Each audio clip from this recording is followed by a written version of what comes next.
Hi, I'm Liz. And I'm Rhea. Welcome to Karma's My Bitch, a podcast about love, Sex, connection, abundance, joy, purpose, peace, and how life isn't simply the stories we tell ourselves. Until death do we part. What's that about? It's about the marriage of love and magic. Is that what it is? Yes. Okay, fine. All right. So how do magic and love sit together? Do they? Yeah, they do, which is interesting because, I feel like we're going to get like a little tedious about this. So fate can exist without magic. We have said that, right? There's enough written in our fate that life can unfold and it can be beautiful and it can move us toward happiness and bliss without magic. But magic cannot exist necessarily without fate, interestingly enough. Yeah, because effectively what you're magicking are the opportunities in your fate, right? Yeah. So you're effectively, it's like writing a sentence. You have to be able to use words that exist, or at least letters that exist, even though you're making new words. So like magic has to draw from something, and it draws from the most powerful thing you have, which is your fate. Beautiful. I think episode finished. But it's interesting when you consider that we have said that magic can exist outside of fate, where it drops us into a different vibration, right? Okay, now you've lost me. No, so do you remember, it was like a few episodes ago where we talked about you could just avoid your fate and just be magic, right? Just have... Yeah, but presumably you're pulling from bits of your fate. You're just not flowing through your fate. You're just like, if the tapestry is super wide, you're like, okay, well, on this tapestry there was this, and the other. Like, okay, well, technically, we'll use your word. You could be sort of running parallel to your fate without operating it. That's what that episode was saying. So then magic isn't using your fate. It is in the biggest way possible. I'm just making there's just that minor exception. I don't think I understand. I'm so sorry. Okay, no, don't apologize. I'm going to see if we can tease this out because I want to be as accurate as possible. You know, we can't go around making these claims and then not be able to explain it. Yeah. Or then do the standard, actually now we've evolved a bit more. Let's expand it to make it not seem the same at all. Well, okay, so there are a couple of reasons why magic can exist outside of fate. First of all, it's what we said in the previous episode. There's dark magic, right? The dark arts. Yeah. Which we don't have to dwell on again. And you do have, okay, so when you are living your fullest life, right? You're not just your divine self, you're just the divine, et cetera, and you're living from your fullest fate and you're heading from happiness to bliss, everything's great. And we have magic, we have the capacity to magic on top of that. And that's all the extra stuff, and that's really amazing. What we mean when we say that magic cannot exist without fate is the fact that you really wouldn't get to that ability if you weren't already living from your fate.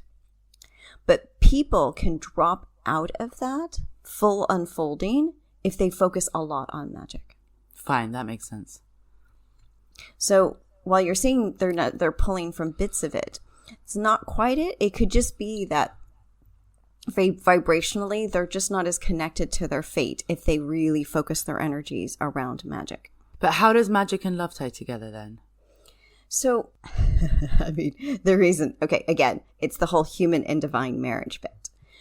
So love is shining your light. Yeah. It's expressing your power, which is part of our divinity.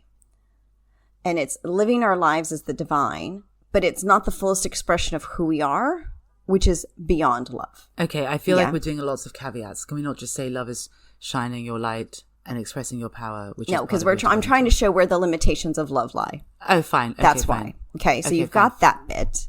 Okay. Which is so amazing, and I'm not going to downplay love because here we are. We needed to resurrect it from the ashes of season 11 or season 10. Season 11, right? Where you're like, 11, we kicked it to the side. I'm like, okay, we've brought it back. And so love is amazing. Okay, amazing. I'm very happy. Just trying to make you really happy here. It works. Okay, so you've got that, but you do have that minor limitation around love, which is there is a fuller expression to who we are, and that is beyond it. Which is bliss. Yes. Okay. And I suspect in saying that there's going to be more to it when we all get there. So we say that now, but there's probably more. Okay. Now, magic is the divine at play. So that is a use of our power as well. Okay. Okay, we're conjuring all the extras in life. We're elevating and uplifting our human experience. But I will say this. Magic, when it is most elevated, is one of our greatest connections to the all, because we are seeing just how much we are able to create throughout the world. So that is an important thing to say. Or that's the one thing we can't forget. Okay, so a simple example of magic and love is planning a birthday party, right? It's a special time if somebody really cares about having that. And while we say magic has to be achieved in now moment, when you're pulling together all the elements, you're booking the caterer, you're booking the bartender, you're booking all these things. That's now moment. You're like, oh my gosh, how did I manage to get that person? I really wanted this DJ and I managed to get them, right? That's all now moment. Mm-hmm. And what you're doing is when we say you're weaving these things together, you're bringing it all to fruition and it's all going to be realized at a particular date and time. So together, magic elevates love by putting our power, that light from, that light that we're shining, front and center in our lives. So we cannot but be aware of it as we play. Okay. So that's what really brings what you've been saying about the yumminess of life. So you just get to see your light and whilst playing in it. And it becomes so experiential. So if love is really underpinning magic in that regard, you can't help but feel love as you're experiencing your magic. So it's not just, oh, I managed to I don't know, this thing came together for my birthday party. That's really nice. It's oh my gosh, this really came together in a way. I'm having the best time. I am flying. This is a high like I haven't experienced in a while. That kind of feeling. That also then breeds a degree of trust in yourself. I mean, I've definitely experienced that recently. I said it to you, although it had nothing to do with magic, as it turns out. But okay. But you remember I was asking, I was like, there's just me, guidance, fate, all of it. But that's just more about my power in general and my light. But the degree of trust that it inspires within you is so cool, because you know that whatever happens, you can still make it great. And you can, in that way, you can be fully present doing whatever you're actually doing, because whatever comes next, you can also make that great too. Yeah. And I'm sure you have a spiritual reason for that. Do I? You do. Well, just imagine just how much love you're experiencing, and you have all that trust in that moment. Not only are you just like a fully realized, actualized being in full God consciousness or in higher consciousness, to be present in that very feeling is something unlike we've ever really had.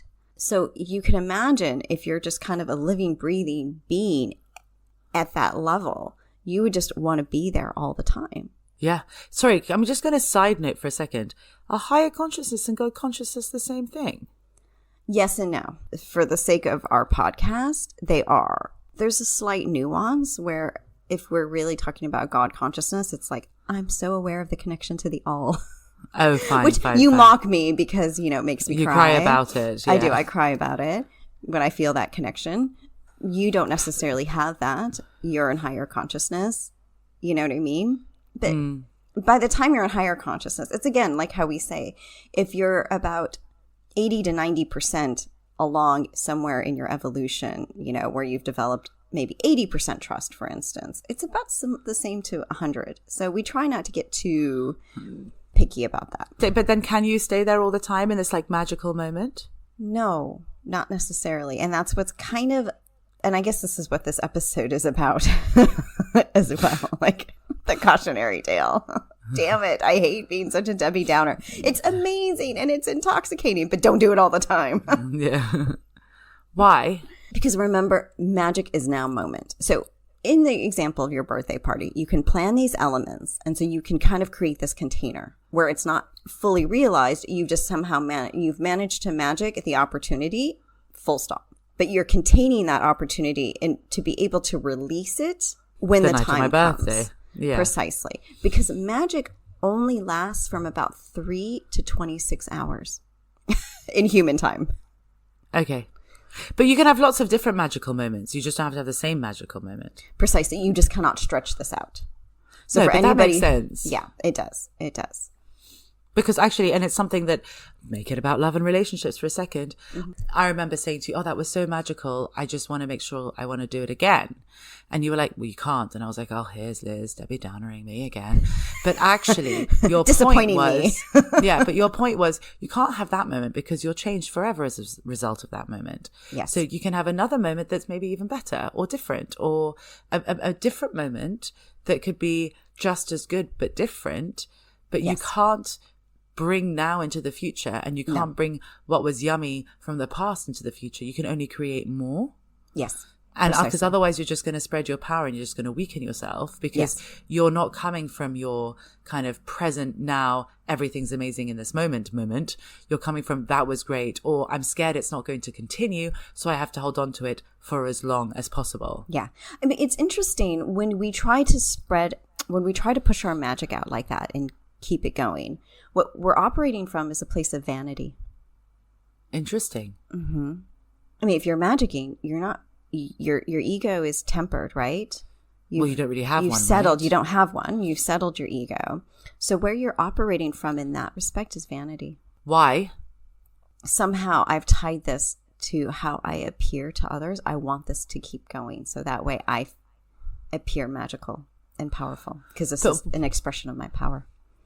But makes sense. But what if you're just having the best time and you don't want it to stop? Then you just keep going. Just keep having the best time. We have to understand that we're the ones creating it. So like in your example, just keep creating it. Keep pivoting, because your power isn't in trying to extend something. It's in the constant creation of it. That's lovely, actually. Mm-hmm. It really I love is. that. It really is. But we're going to have to, if there's always a reason for an episode, no matter how short, no matter how simple, no matter how singular the point, right? Like super minor and minute. But I think this is very interesting now that we're talking about it, because when magic and love are fully experienced, that is, like we said, it's an intoxicating experience. It's like, holy shit, I could do this. Holy shit, I could feel this way. Like when you have gone through your karmic undoing process, you just hope for, like you said, at some point, better enough or even better, and then more. And you're like, okay, we're cruising. But when you can get to that very elevated place, you want to live there. You're like, this can't end, because if it ends, I'll never have it back. Yeah. But you can have it back. If you've created it once, you can create it again. And it might be different, and that's okay, because we are here for multitude of experiences. And also, I would argue that having experienced that once, like anything, right? The first time in your karmic conjuring process, you follow your heart.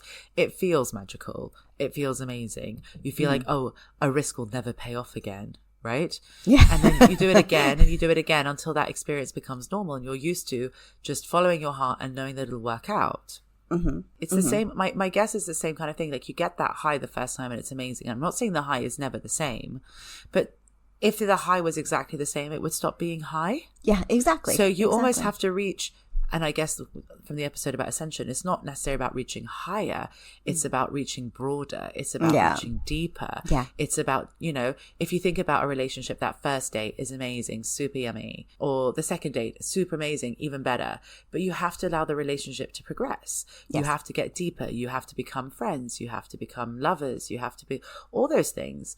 And they all are different things, but ultimately each one allows you to get deeper into that love, deeper into that magic, so that you are enhancing your experience over and over again. So it's like going to a fairground and going on one ride with one person and then never seeing either of them again. No, that person can come with you onto the next ride and onto the next ride. And maybe each ride is just better than the last. Yeah, as opposed to, well, this is the one I know. This is the fun one.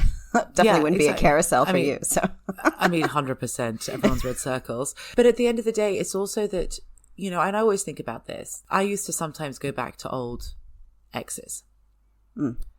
And the carnival ride. The carnival ride, you go back and, yes, you've both grown up. Yes, you're both different. And sometimes those experiences are amazing as a result. Yeah. However, there are also many times that you're like, oh, I'm just not this person anymore who can interact with you in this way. And what we do when we try and stay in one place and stretch it out is it's not that you would say we don't allow ourselves to grow and evolve, but I would say we don't allow for that better and better and better. Yeah. That's true. And it doesn't mean that anything has to end. It doesn't mean that anything has to finish. It just means that you can have more with the same person, with other people in different situations, and in all the different ways. We just have to remember that magic is for now. Love is the continuous thread throughout our lives, throughout our fate, but magic is for now. So we cannot move it into a future. We cannot try to shoehorn ourselves into that future either, because we have to allow ourselves to move into, grow and evolve into wherever that gets us. Well, that's also because our fate, nothing can supersede our fate. Exactly. Even if, like at the beginning of the episode, you were talking about how we can run parallel to it. We can't supersede it. No. So if we're trying to hold on to one point in our fate without reaching the next, that for me signals a lack of capital T trust. So trust, faith, hope, knowing, in the fact that things could get worse again. When actually, if you look at your life through karmic undoing, post karmic undoing, all of that, well, things are always getting better. If you can't trust yourself, trust the process. Trust what you've experienced. Trust that experience will eventually become normal. The more you give it opportunities to be normal. Yeah. And trust your power. Trust your power to be able to create it. Yeah. Thank you for listening. For more information, articles, and inspiration, find us at karmasmybitch.com and at karmasmybitch.insta. And if you liked what you heard, please subscribe and leave us a review.